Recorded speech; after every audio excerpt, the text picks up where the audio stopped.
What we want to do today is to be able to send our Google form responses into our inbox. Even when there are file attachments in the form responses, we want to be able to see the file attachments in our inbox without necessarily using an add-on, which normally only send notifications. So we'll do that by going to forms.new to set up a new Google form. You have to be signed into your Google account to go to forms.new. We will name our form responses. We can name the same thing. We will set up a very basic form. The first question can be, what is your name? The second question can be, what is your contact number? Should also be a short answer. And then we can receive the file uploads with this third question. Attach your ID, something like that, and we will make that a file upload question. So that is it. In order to be able to achieve this, we have to go into, let's first preview our form. Yes, that's fine. So we'll go into our script editor. I already have the AppScript code to achieve this written out, so I'll just copy it and paste. Ctrl C. When you open the script editor, you clear out any code you see there, and then let's paste our code.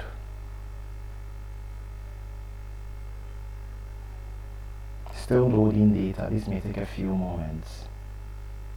Okay, so our code is now ready. The first thing we have to do is to declare a function that I have named send form response email, which takes an event e. So when I say event.response or e.response, it only means that whatever the person has filled out in this form, the event.response represents that data, and I'm saving the event.response into a variable I have named form response. We will declare a variable that we call recipient email, and that is the email address that we want to receive our form responses. Let me just put my real email there.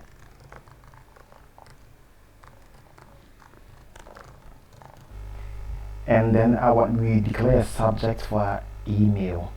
So we declare a variable that we call subject, and we call it new form response with attached image. Now I want to create an empty message with HTML formatting, because the message that we'll be sending into our inbox should be HTML formatted. So we open the HTML tag and we open the body tag, and then the first phrase Ctrl Z. The first thing that our message should say is new form submission received. And now this is the most important part of our code. You realize that the first two questions is what is your name, and the second one, the first question is what's your name, the second one is what is your contact number. We start counting from 0 in JavaScript like many other computer languages. And so what is your name is at index 0, and what is your contact number, which is the second question, is at index 1. So in our JavaScript code, we are declaring a variable that we are calling name response, and then we are saying form response. JavaScript is very AppScript, Google AppScript, which is JavaScript, is very intuitive. We are saying form response, get response for item. We are calling the form app service. We are saying get the active forms. We are getting the active form, and we are getting the item. We are saying form app dot item type. The item type is a test, and so we are collecting the item at index 0, and we are saving it in name response.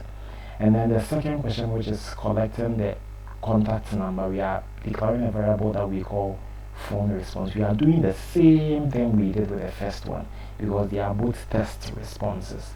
And this time we are saying that collect the item at index 1. We've saved them in name response and phone response. And then we want to get the actual responses that the respondent is putting in our Google form. And so we say name response, get response. That will give us the actual response. And then we'll save it in a variable called name. And then we'll do the same thing for our index 1 item or our second item. and save it in a variable called form. And now our third item is where we are receiving when I preview the form. Okay, attach your ID. I should have made that. That's a file upload. Okay, so that's a file upload. So when I preview now, let me just close this. I'll see the first item, which is a file upload question. For the third item, because we are actually using the same code, we are saying form response, get response for item. We are using a form app service again. We are saying get active form, get items, form app dot item type. This time it's not a test, it's a file upload. And so for file upload, even though it is at index 2, this is index 0, index 1, index 2, the third item, because it is a file upload, we want to collect the very first file upload. So that will be the very first one, which is 0. And so when we collect it, we want to save it. We want to get the actual response now. Image response dot get response, and we save it in a variable that we call image URL.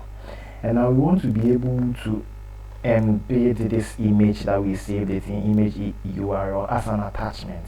We have to use a drive app service for this, and we say get file by ID, the image URL, and we put it in a variable that we have named attachment.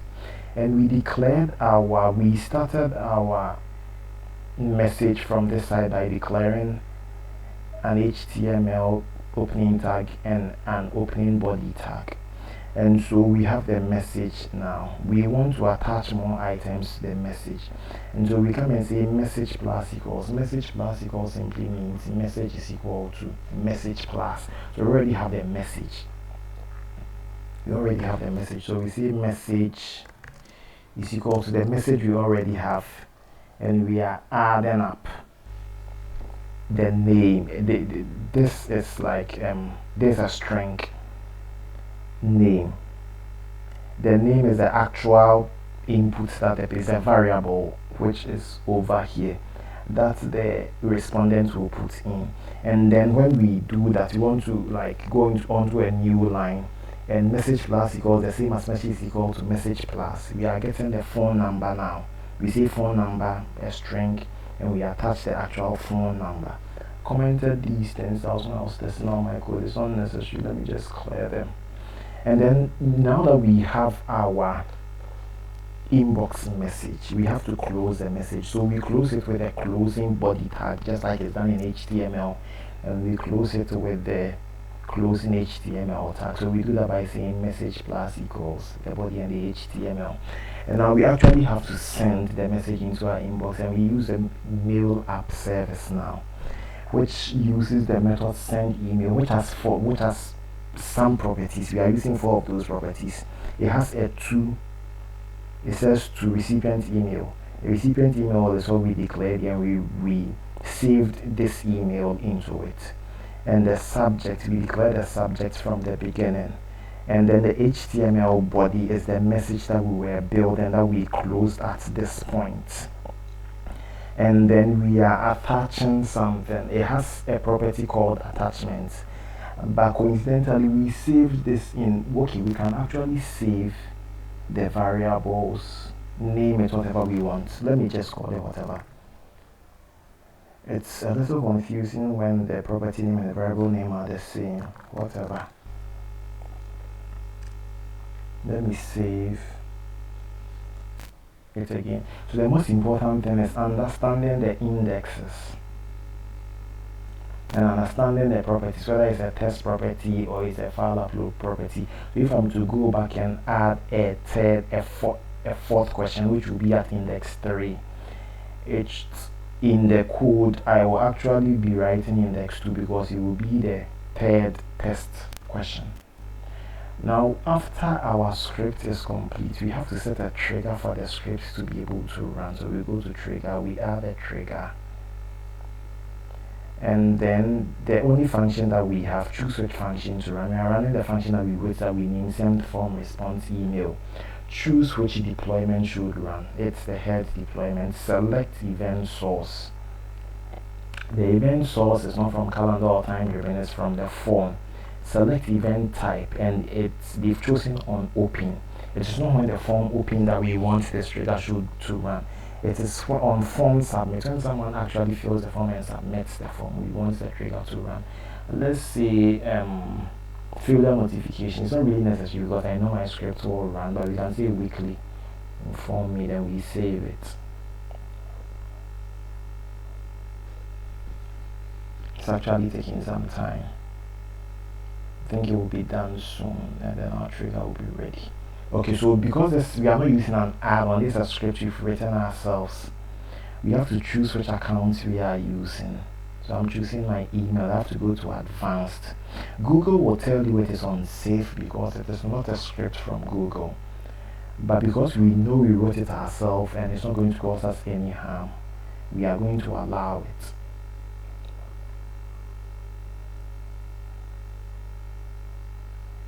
So as soon as we allow it, our trigger will be set. Actually, I didn't title the project. It doesn't matter if we had a title the project. I think we should receive a notification on that. Maybe this time it didn't come.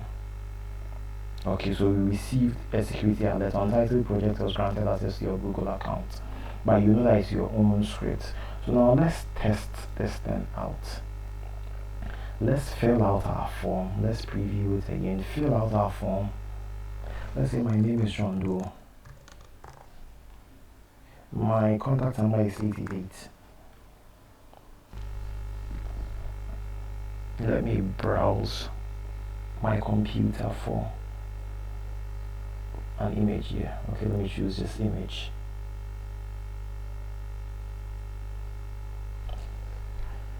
Okay, so the image is loading. The image has loaded, and now let us submit our form. Our form is submitted. It should be landing. We expect it to land in our inbox. So as you see, it just landed. New form response with attached image.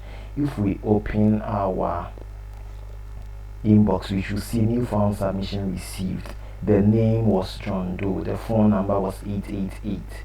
And the attachment is right there. We just see everything, unlike the add-ons which normally you even have to subscribe. And so thank you for joining and watching to the end. You can subscribe to the channel, and if you want the actual script, you can check the description. You can copy the script, you can apply it to whatever form you set, you can modify it. Copy that script in the URL in the description. Thanks for joining us, and bye.